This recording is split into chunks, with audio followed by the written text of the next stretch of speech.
Hello everyone, this is Jotto bringing you the HearthStone Weekly, talking about the top decks, talking about the most interesting cards, and talking about the state of the metagame for this week's tournament. So without further ado, let's get started, shall we? New section, the honorable mentions. These are people who got enough points to get into top 8 but didn't make it on tiebreaker. So at 9th place we had Aimless Gun, 10th place HS Rorix, 11th place Super Slice, 12th place Draconic Rage, 13th place Davin Savadas, and 14th place Hellman. On to the top 8. We had 1st place Moon, 2nd place Jotto, 3rd place Spo, 4th place Hybris, 5th place Knight, 6th place Decision Music, 7th place Necrogen, and 8th place Dirty Secrets. So, in 8th place we had Dirty Secrets with a Weapon Warrior deck. This was playing the new Captain Green skin. Nice to see a warrior deck after the buffs. But the main star of this show was Captain Green skin as the main change that affected this deck. But anyway, let's go through the deck, shall we? It's still playing the 1-off Gorehowl. 1-off Cleave deals with the Fire's Ringleader openings. The green skin plus 2 upgrades essentially is 3 upgrades. Harrison Jones' Weapon Destruction, Hellscream to end the game. A lot of legendaries in this deck, and they work perfectly together. Dread Corsair is the go-to taunt minion in this deck, providing a lot of taunt for very cheap cost. For instance, with a Fiery War Axe equipped, it's a 1 mana 3/3 with taunt, very effective. Arathi Weaponsmith is the 3-for-1 on a minion. Execute, mandatory in warrior decks as far as I'm concerned. This was a very well put together deck. Nice to see a warrior deck make it this far after the buffs. 7th place, Necrogen playing Druid Ramp, proving that a nerfed Cenarius is still a good Cenarius. Now, Cenarius and Hogger are the sort of go-to minions for Druid Ramp decks because they provide a lot of value, and if you ramp into them early, and you get them often on early turns, they do some insane things. But besides that, we have things like Keeper of the Groves to silence, Azure Drake and Argent Commander, just the sort of Swiss Army knives of mid-range and ramp decks. Druid of the Claw, just as good as he always was. Harvest Golem provides 2-for-1s, 1-off Naturalize, what do you expect? Ascension Shieldmaster hanging out, and the Karn Bloodhoof to provide some resilience, and also a silence target, because if they use a Zones on Cairn, they're not going to use it on Hogger, for instance. On to 6th place, Decision Music, playing a Paladin Divine Shields deck. Now, this is playing Tyrion Fordring as usual, 1-of Lay on Hands with draw power and late game sustain, 1-of Defender of Argus and Sunfury Protector, because Sunfury Protector is now mini Argus, providing taunt to Divine Shield minions, very effective. Argent Commander is the living 2-for-1, Owler Peacekeeper, the Paladin Assassinate effectively. Sunwalker always hanging out in these Divine Shield decks, a lot of blessings, a lot of removal, a lot of taunt. It's just a very well balanced deck. Divine Shield Paladin is a deck that's been hanging around for quite a while now. It's nice to see Decision Music's iteration on it. 5th place, Knight, playing the Shaman late game beatdown deck. Now, this has made a lot of tournaments. So instead of going over the whole deck again, I'm going to go over the interesting bits. The ones which people want to hear about. Things like Faceless Manipulator, a card that's been making it into a lot of Shaman mid-range type decks recently, because it copies the Ragnaros. It copies their Baron Geddon, and then you hex it. You get their thing, and then they lose their thing. It's a very good swing. Sylvanas Windrunner, another card that's been making the rounds in these Shaman decks recently. Very powerful 5-drop. Very resilient to Shadow Word Death, for example, because if they death the Sylvanas, they lose a minion. Things like Ragnaros and Onyxia have showed up in these kind of decks before. Fire Elemental is pretty much compulsory, and Tingmaster Overspark, well, it looks RNG. If you play that on an Onyxia, for example, even if it's a 5/5, it's a smaller minion, and not to mention, if you play that on a Sunwalker, it doesn't have taunt anymore, or Divine Shield. That's important. On to the top 4. 4th place, Hybris, playing a Shaman mid-range deck. This deck has a lot of 1-offs. Like a lot of 1-offs. And the 1-offs are very resilient. They all give their own role. They all fulfill a small niche role that help against every matchup. And this is why this deck made it this far. Even things like 1 Unbound Elemental for early game pressure. 1 Venture Mercenary for when you don't have other big things in your hand. It's just a massive threat. Dark Iron Dwarf helps you get over Senjin and Taunt. Wind Speaker helps as a win condition with the Bloodlust. These are cards you don't want 2 of in your hand, but when you have 1, it's amazing when you draw it. Things like Stormwind Champion, Stormpike Commando. The 2-of Fire Elementals is one of the compulsory 2-ofs you need. 2-of Senjin Shieldmaster. The Oozes help deal with weapons, which is something Totem users have a lot of issues with. even the one-off Chillwind Yeti for when you need to turn 4/4/5 that just won't die to anything. Very interesting deck. It's nice to see people sort of brew up these decks with a lot of one-offs that are very resilient. They sacrifice consistency for being able to beat pretty much anyone if they draw their correct deck. Third place, Spo, playing a Priest mid-range deck. Now, this deck was playing things like Argent Commander, Twilight Drakes. One of Northshire Cleric was an interesting one, but focusing more on the mid-game as opposed to the early game. But turn 1 Cleric is still a very powerful start. Power Word Shield is arguably one of the best one mana spells. Priest now draws a card, very strong. Blood Mage Thon though synergizes incredibly well with it and also provides spell power for things like Holy Nova. Both Shadow Words are turning up in this deck. They've both proved to be incredibly good removal recently, and Injured Blade Master, another buffed minion, making it into here because you could heal it any point you want. And there's another card in here which people underestimate, it's Lightspawn. Being a 5/5, it can play some mind games with people because they damage it, and then you heal it, and it attacks with 4 again. Damage it again, heal it, attacks with 3. Very resilient with the Priest Hero power, and also with Holy Novas. You follow this thing up with, say, a Holy Nova, heals back up to 5, wipes their board. Very interesting card to see in this kind of deck, along with Northshire Cleric, because they're going to damage Lightspawn, am I right? On to second place. Now, I have a full deck tech on this on my channel, pre-wipe. Now, post-wipe, I'm just going to go over the changes I made to the deck to get it to second place, because the full deck tech is also on this YouTube channel. It's a rogue aggro deck, very fast deck, one of the fastest ones in the format.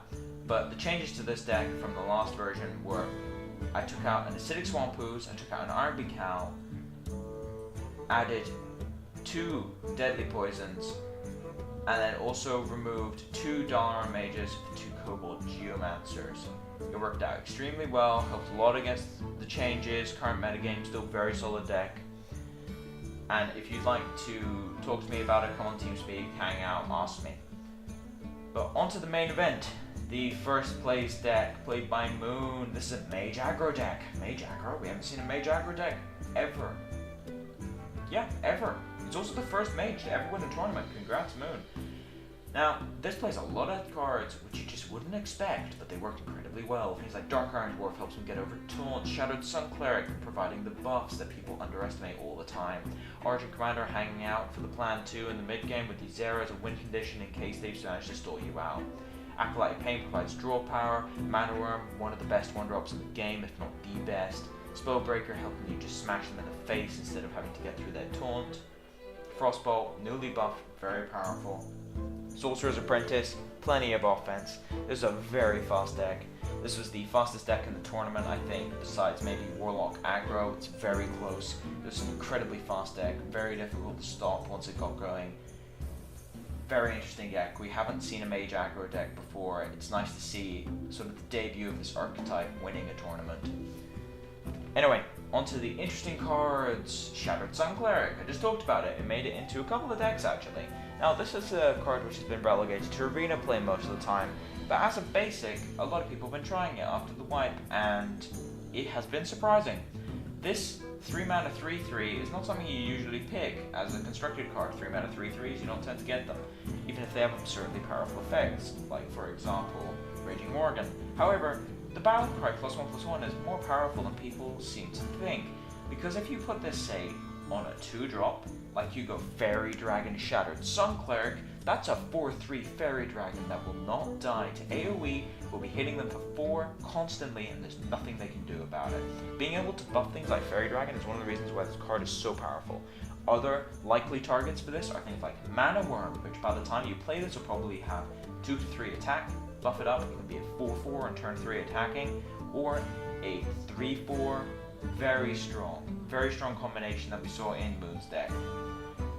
This is also a very good combo in some priest decks with Northshire Cleric and also Lightspawn, because the Lightspawn attack is equal to its health, so it sort of adds a bit of extra buffer, so to speak. It adds a bit of extra health while giving you a minion instead of just playing, for example, Power Word Shield, which then doesn't give you a body on the board. Very interesting card. Nice to see it sort of floating around. It's been doing pretty well on Constructed recently, much to the surprise of pretty much everyone, and I hope to see more of it in the future. Now, onto Tankmaster Overspark. Now, this was a one-off in the tournament, and I must admit this is a very interesting card. It seems incredibly RNG based. 3 mana 2/2, no one really cares, it's a 2/2 body. So, look at the ability though. Transforms into a 5/5 or a 1/1. If you're behind, you target a 1/1 on your board, maybe make it into a 5/5, otherwise you get a 2/2 on the board. Pretty good deal as far as I'm concerned. However, what this is mainly used for is hard removal.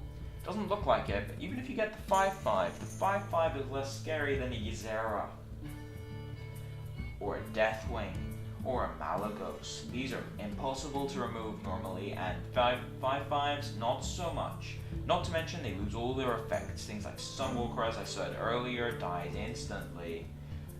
For priests, this lets you convert that Argent Commander into something actually killable with your removal, without actually spending a card, because you still get the 2/2. It was a very versatile minion, very interesting to see.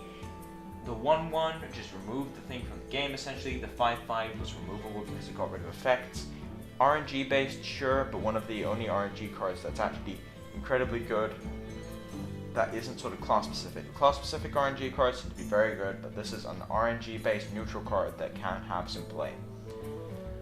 Onto Hogger. This is a card which used to dominate standard. It's making a bit of a comeback recently in the ramp decks essentially, but basically this is a Stormwind Knight. It's a 4/4 that comes with 2/2. 1 more mana, but the 2/2 has Taunt, and it makes another 2/2 every turn. I've said this in the past, and I'll say it again. This thing gets value just from playing it. It gets value, it gives you 2 bodies, 1 with Taunt, protects itself. They have to remove it with hard removal or direct damage. They're not getting past the null and hitting it, basically, unless you're very far behind. If this thing lives the turn and activates twice or 3 times, the game's practically over. There's nothing they can do against that many nulls. It's just a Stone Cold Totem every single turn that hits back. Not much they can do against that kind of onslaught. Hogger into something else. If the Hogger lives, that usually is GG, unless they have some sort of mass AoE like Flame Strike, for example, on turn 7 after you play your second threat. Very interesting card to play. Had some very serious synergies with things like Stormwind Champion, because it makes it a 5/5, puts them out of most removal, and the nulls become 3/3s, which is insane. I hope to see more of this card. It's a little slow in the current format, but I think in the ramp decks it can definitely make the rounds. So, the metagame. Now, the metagame in the actual top 8 was very healthy. We had pretty much every class apart from Hunters and Warlocks. 7 classes in a top 8, that's insane. We haven't had that healthy of a distribution in ages. There's always been 3 of one class, or 2 classes have 2 ofs. No, this time it was 2 shamans, and that was it. The rest were 1 of classes. In the actual total metagame though, we are noticing a lot of people switch over to Priest and Warrior because they got buffed up, people want to try them out. A lot of Druid players still hanging around. Warlock is seeing a lot less play than I feel it should. It's not that bad, and a lot of people have given up on normal decks. Warlock, they're playing a lot of aggro, which is a very inconsistent deck in my opinion. It can win tournaments, it's just very unlikely. Warlock control has pretty much died off. There's not much healing decks anymore. Things like Hunter decks, besides the combo decks, have also died off a bit. Not many people are playing Hunter, at least on US. But the major kick from this was rogues. There was only 1 rogue in the entire tournament. 1 rogue, only a few warlocks, a few hunters. The hunter and warlocks though were mainly on EU. There was an EU tournament this Sunday and there was practically none. There were 1 or 2 rogues, 1 or 2 warlocks, 1 or 2 hunters. I don't think that warlocks and hunters and rogues are underpowered right now. I just feel as if the people playing have been sort of demoralized because warlock aggro players love the last patch. They're playing those pit lords now. It's pretty awesome because pit lord fits right into that deck. The control players didn't get much to play with. The hunter decks, not much new at all. In fact, practically nothing changed for them really. Hunter's mark didn't change much unless it's against Lightspawn, for instance. And the rogue players got a bit discouraged by getting nerfed a lot. So we've got 3 classes right now that people just don't want to play. I feel like it's going to stabilize a bit, and we should get a very healthy metagame within the next few weeks. But as for now, if you like the content, please subscribe. If you have any feedback for the weeklies, write down in the comment section below. But But this is Jotto, signing off.